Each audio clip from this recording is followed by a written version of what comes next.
এবার জাহাঙ্গীরনগর বিশ্ববিদ্যালয়ে কোটা সংস্কার আন্দোলনকারীদের সাথে ছাত্রলীগের সংঘর্ষ হয়েছে, আর এতে আহত হয়েছেন অন্তত ২০ জন। শিক্ষার্থীদের অভিযোগ, গভীর রাতে বহিরাগত সন্ত্রাসীদের দিয়ে উপাচার্যের বাসভবনে তাদের ওপর হামলা চালায় ছাত্রলীগ। আর এ সময় শিক্ষার্থীরা বাসভবনের ভেতরে অবস্থান নিলে ইটপাটকেল ছুড়ে মারে বহিরাগতরা। এ সময় উপাচার্যের বাসভবনে রাখা বেশ কয়েকটি গাড়ি ভাঙচুর করে উত্তেজিত শিক্ষার্থীরা। পরে পুলিশ এসে পরিস্থিতি নিয়ন্ত্রণে আনে। এদিকে ঢাকা বিশ্ববিদ্যালয়ে কোটা আন্দোলনকারী ও ছাত্রলীগের দফায় দফায় সংঘর্ষের পর এখন থমথমে পরিস্থিতি বিরাজ করছে।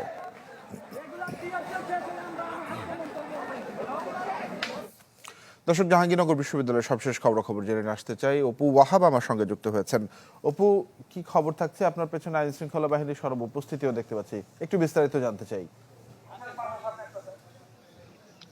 তানভীর, গত রাতে কিন্তু জাহাঙ্গীরনগর বিশ্ববিদ্যালয়ের নৃশংস ঘটনা ঘটেছে।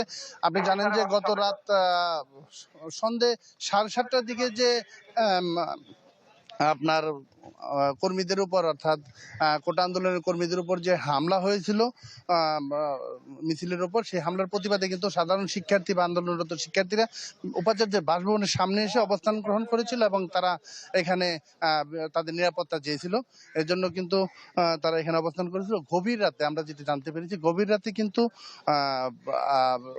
সন্ত্রাসীরা এখানে হামলা চালায়, শিক্ষার্থীদের উপর হামলা চালায় এবং তাদের ওপর বেশ কিছুজন আহত হয়েছে। তো গত রাতের ঘটনা সম্পর্কে আমরা একটু জানার চেষ্টা করবো। এখানে ঢাকা জেলার পুলিশ সুপার মহোদয় এখানে রয়েছেন, জনাব আসাদুজ্জামান স্যার রয়েছেন। আমি একটু স্যার জানতে চাইবো যে গত রাতে আপনারা তো, আমরা 12টা পর্যন্ত এখানে ছিলাম, আপনাদের উপস্থিতি ছিল না, কোন পরিস্থিতি আপনারা ইয়েতে গেলেন, পরিস্থিতি নিয়ন্ত্রণে আনলেন এবং পরবর্তী এখন কি অবস্থা, কতজন আহত হয়েছে আপনাদের এবং অন্যান্য ক্ষেত্রে?